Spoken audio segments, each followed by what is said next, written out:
All right, recording in progress. Greetings, everybody. Thank you very much for being here. I appreciate you guys taking time out of your busy schedule to help me out with this project, to be my participants. So we'll need to start by introductions. If each one of you could just take your mute off for just a moment and just say your first name. Mom, we'll go ahead and start with you. Can you say hello and what your name is? Kathy. All right, thank you. And then Taryn? Hi, I'm Taryn. Aloha. There we go. And Allie D. Hey, I'm Allie. All right, Robert. Say hello. Everyone, Robert here. All right, my sister Sarah. Hi, I'm Sarah. All right, and the infamous Mark Leggett. Hey, how you doing? I'm Mark. All right, and Amanda. Hi, I'm Amanda. All right, and then finally Bryce. You might have us on mute there, Bryce, but that's okay. Hey, I'm Bryce. Hey, there we go. Thank you, everybody. I appreciate it. All right, so the gist of this assignment for my HCC public speaking course calls on me to identify 3 books that sort of represent me. It's always difficult to whittle your life down to 3 books, but I chose 3 books that basically cover subjects that I would be interested in at the drop of a hat at any point in my life, day, night, young, adult, old, doesn't matter. These are the 3 subjects. So basically the arts and design, science or technology, and spirituality. So for the first book, I chose Frank Lloyd Wright in the Realm of Dreams. My mom got this book for me when I was about 12 years old.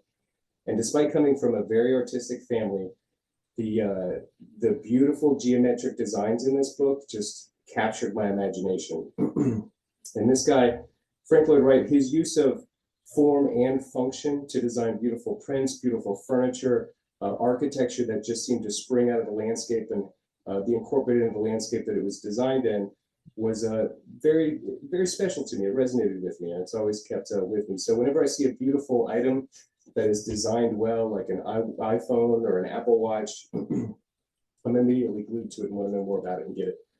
The second book is The Big Bang, The Origins of the Universe, written by Simon Singh. So this book, just by the nature of its title, talks about what came before, what started everything. And that lends to my natural tendency to want to know why, to continually wonder why and where, know what the story was before the story even began.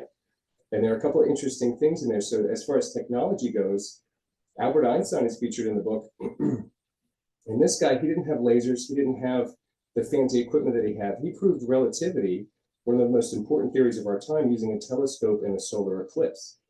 Additionally, spirituality, this book touches on spirituality. So George Lemaitre was both a physicist and an ordained Belgian priest. This guy was the guy who came up with the Big Bang Theory.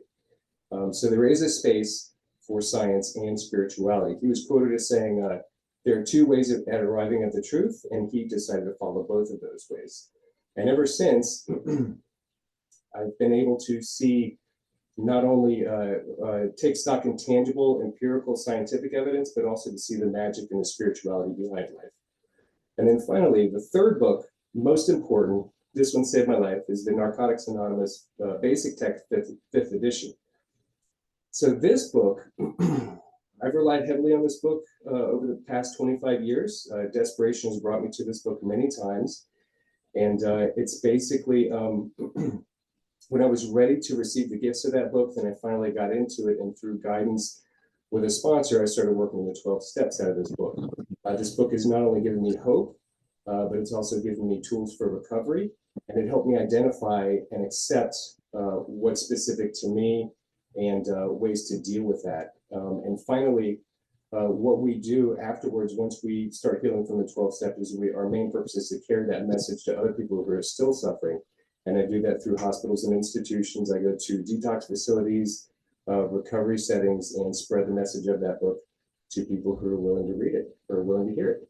So with that said, just know that if you ever want to strike up a conversation with Dan Newton, either talk about art, design, new technology, old technology, cosmology, how spirituality fits into that kind of thing, what my path has been like, where I'm at these days, and most importantly, if you want to strike up a conversation with me, just tell me that you're hurting and that you want help. Guys, thank you very much for being here. I really appreciate it. Thank you very much. Good job. Thanks, guys.